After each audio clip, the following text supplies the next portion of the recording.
Yeah, first and foremost, appreciate everybody being here. Today was our final workout of our 8 weeks of summer workouts that we get per the NCAA. So the guys finished workouts today. From a basketball standpoint, they'll have some strength and conditioning stuff tomorrow. And then from there, we'll head to a team retreat next week, which is something that I've been doing now as both an assistant and a head coach for the past 12 years, bringing 3 Navy SEALs. We go off campus and spend 72 hours just kind of challenging ourselves physically, mentally, and becoming closer as a unit. But obviously, nursing a couple injuries, so I'll preface with this: nothing serious. More so, in the summertime, we don't want to put ourselves in a position where we make something worse than it needs to be. Summer's a time where guys can get their bodies right and get themselves 100% healthy. So we took some preventative measures on some guys. We're still waiting on Leonardo Marangone. Leonardo has been approved. Everything's done. It's a technicality at this point, getting a piece of paper in the mail from the embassy. And once he receives that, he'll be able to book his flight. Outside of that, happy with the way our summer went. I feel like we got better. We got a great group of young men. We were able to install not just things on the floor, but also our culture, how we want things to look. From the way we run our program, the way we behave ourselves, the way we represent Providence College. And I feel like we had success in those 3 areas. And so looking forward to some time off. These guys, after 8 weeks, need some time away from me. I need some time away from them. All healthy and good, but it's just it's been a really good summer. We practiced hard. Today was one of our lighter days, to be honest with you. So our guys deserve it. And looking forward to getting back going in September once we get everybody back on campus.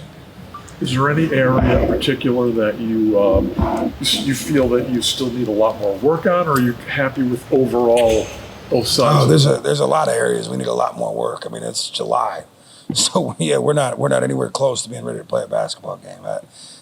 So every area we need a lot more work in every single area. I mean, we're not even close to, but that's how it's designed. I don't want to be ready to play a basketball game in July. We do a lot of install stuff in the summer. We create our identity on both sides of the floor, and then the guys spend time adjusting to that, and I felt like they've done a good job of it. Bryan, you've seen how these teams have had to come together the last couple of years when you have so many new players. How do you compare and contrast? How do you think they're doing in that department? This is a phenomenal group of young men, so probably as good as I've been around in that area. They all get along. They all, if you see 1 or 2 of them, you're going to see 10 more right behind them. It's a very tight-knit group. They're very competitive. We have a lot of healthy competition within this group for playing time and spots. Again, it's July. We have no idea who's going to start, who's going to play. But what we have is healthy competition at every position. So I think this group's done a very good job of coming together as a team in the 8 weeks that we've had this summer. Chance to add any more? It seems as if everyone's always open. Yeah, there's always a chance. We haven't used them all. We could add a guy. We'll see what happens here from an NCAA standpoint. I feel like that changes by the day. You see guys being, getting a court order to play an extra year, and to be honest with you, there's some understanding from me on that end. If you're a guy that just graduated in this class and you graduate, and 2 months after you graduate, you hear that the next class is going to get an extra year. There's major, financial benefits to that. There's guys that had a year where maybe they played 8 or 10 games, and they're thinking, man, I really wish I had another year. So I think there's some legitimacy there. At some point, it's got to come to an end. We've got to put a hard stop on things. But I think that as a whole, some of these problems could have been avoided. I can tell you what we're going to do is take advantage of every opportunity that we can within the rules to put ourselves in the best position to win. Bryan, there may be a couple areas that you saw the group make the most progress in the summer from start to finish. We're pretty good defensively right now, I think. We've got a really rugged group with a lot of length and athleticism.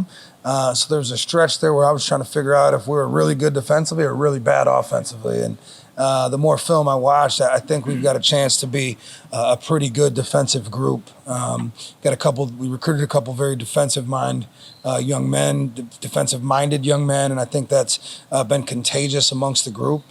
We've got versatility that we can use defensively. We can, right now, through the summer, we've played with 3 different ball screen coverages, and we've been fairly effective in all 3. So I think that's where we've taken the biggest step this summer. Since we last saw you, the non-conference schedule came out. What were your priorities when putting that together? To be fully candid with you, I didn't put much of it together. 90% of that non-conference schedule was done by the time I got here. I scheduled the 2 exhibitions, I scheduled the closed scrimmage and I scheduled the exhibition against Georgia Tech. I think I scheduled one of our non-conference bye games. I believe that was it. Everything else was done when I got here. I think it's a pretty healthy schedule, though. If you look at, who you start off with Maui, VCU from a roster and financial standpoint belongs in the Big East. I mean, they've spent what the Big East is spending on their rosters. They've retained some very good players. Coach Martelli does a phenomenal job. If you find a way to get past that one, you're going to play Arizona or Colorado State, both great teams that everybody knows how good Arizona is. We played Colorado State last year. They're one of the best three-point shooting teams in the country. He does a phenomenal job. And then the rest of that tournament is loaded as well. You look at Syracuse, GMAC's done a phenomenal job putting that roster together. Tad Boyle in Colorado at home is not going to be a walk in the park by any means. And Fred Hoiberg in Nebraska had one of the best teams in the country last year. I get the luxury of going on the road to URI in my first year here. No pressure, right? Coach Miller does a great job. Like we've got a brutal schedule, and I think it was well put together. A lot of props to Kevin Kerbeck on that, to be honest with you. Kev does a great job putting together a schedule that puts us in a position to be in the conversation at the end of the year. When you come back from this break, what are your biggest priorities and areas of focus? After the break, we'll start more role identification. Right now, everybody's playing like they're the starter and they're gonna shoot all the balls, right? We're gonna get with them when we get back after 8 weeks. We'll present them with a lot of data and numbers from their 8 weeks. We give them what we call a shot type report. It breaks down every shot they've taken from during the 8 weeks that they've been here. We'll look at all the numbers. We'll start to identify and cement roles for guys, and really just take that next step in adding to our playbook on both sides of the basketball. Really, you'll start to figure out who can pick things up from an IQ standpoint, and just continue to build and find a way to get 1% better every day. You did a lot of work putting the roster together, looking at metrics, watching film. Any players that really kind of have jumped out and surprised you a little bit with what they've done so far?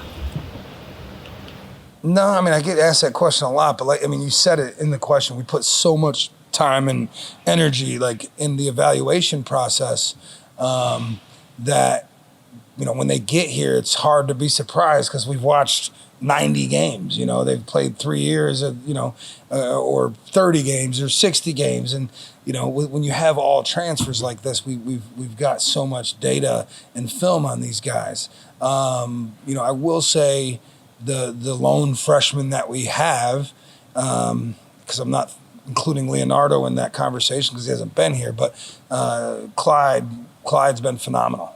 Clyde had a great day today. Off the 8 weeks of summer, he's put himself in the conversation for playing time, which is not easy to do with this group. So he'd kind of be the one guy that I feel like's really, really came in and been really a surprise, if you will. Anything else? Yeah, Coach, there have been a couple concerns online about Pate's eligibility, something about his waiver in a recent article from Andy Katz. Is there anything really holding that up, or is this? I'm not sure. What would the concern be? That just because he's coming from the G League, something from that perspective says he might not be able to play based off something with the NCAA. But every player that comes through has to go through a eligibility process to be cleared, right? That's every freshman, every transfer, G League, European, whatever the case may be. Dink's situation is unique coming from the G League because he never went to college, graduated high school, and went straight to the G League. What I'll say is this: Dink is going in the middle of that process right now. Some take longer than others. And what I'll tell you about Dink's situation is there was a direct statement made by the president of the NCAA that said if you sign a 2-way contract or a 10-day contract, you will not be eligible. Dink Pate was offered both 2 ways and 10-day contracts with the New York Knicks last year. Dink Pate turned down said contracts based on a statement made by the president of the NCAA. If Dink Pate was to be ruled ineligible, to me, that would be criminal because he made a decision based on something that was said by the leadership. Dink signed an Exhibit 10 contract, which would be about 1/10 of the money that some of the European players played with in college basketball last year. Dink never went to college and left college and is trying to come back to college. He's done everything the right way. We have a letter from the front office of the New York Knicks stating that they offered him those contracts, and he turned those contracts down to maintain his college eligibility. Had he taken those contracts, might have been the 15th guy on a world championship team with the New York Knicks. So Dink deserves to play college basketball. No one's told him so far that he cannot, so I'm not calling anybody out here or saying anybody's a bad guy, just explaining what that process is. But it is a process, and so we've followed every step that the NCAA has asked us to follow, waiting on a formal answer from them. To be candid, is there a chance that they come back and say, no, Dink can't play? Of course there is. There's a chance they say that about every European that's coming in this country, or every foreign player, I should say. If that's the case, we'll address that when it gets here, and we're prepared for that as well. Any idea on the time frame for that? No, your guess is as good as mine, pal. We're I believe, I could tell you, I believe we're in the final stages. So, anything else? All right, thank you all for coming. Have a great rest of your summer. Take care. Thank you.